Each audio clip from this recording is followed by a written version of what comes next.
Nehemia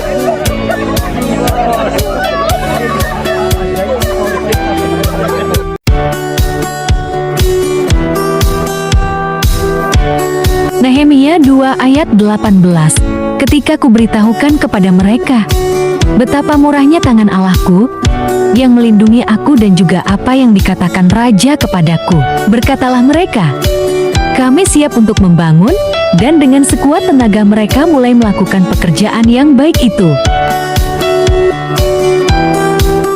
Banyak ketika persoalan datang orang menjadi panik, tidak fokus atau malah menyepelekan dan menunda penyelesaiannya. Padahal persoalan itu tidak bakal selesai dengan sendirinya. Perlu secepatnya dihadapi dan diatasi. Memang analisis yang kuat menghadapi persoalan itu baik. Tetapi harus tetap dengan cepat diselesaikan dan andalkanlah hanya kekuatan Tuhan, jangan mengandalkan manusia. Nehemia menunjukkan masalah utama bangsa Yehuda, yaitu ketiadaan tembok yang berarti tiada perlindungan, pertahanan, dan identitas sebagai bangsa, dan kemungkinan besar mereka tidak tahu kalau mereka sedang bermasalah. Nehemia harus menjelaskannya kepada mereka.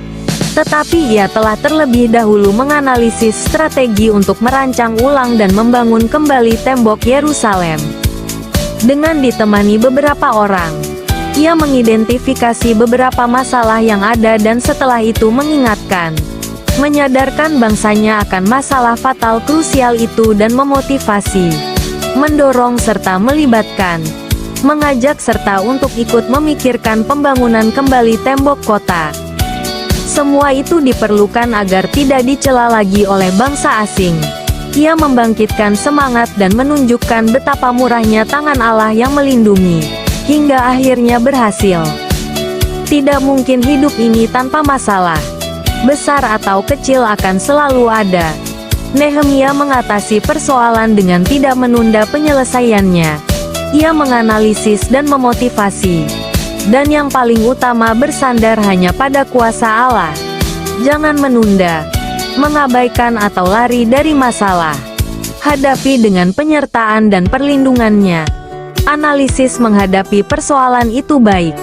Tetapi mengandalkan kekuatan Tuhan itu jauh lebih baik. Selaraskan 1 Petrus 3 ayat 8. Hendaklah kamu semua seia sekata, seperasaan, mengasihi saudara-saudara, penyayang dan rendah hati. Dalam diskusi tentang pernikahan ada yang berkata bahwa kunci membangun hubungan yang baik adalah jika keduanya meleburkan diri menjadi satu energi positif. Seperti musik counterpoint. Kombinasi dua lagu dengan karakter masing-masing digabung menjadi satu. Lagu dinyanyikan dengan iringan drum, piano, gitar dan keyboard. Dipadu lagu lain. Ternyata hasilnya tercipta satu lagu baru yang selaras tanpa kehilangan kekhasan masing-masing.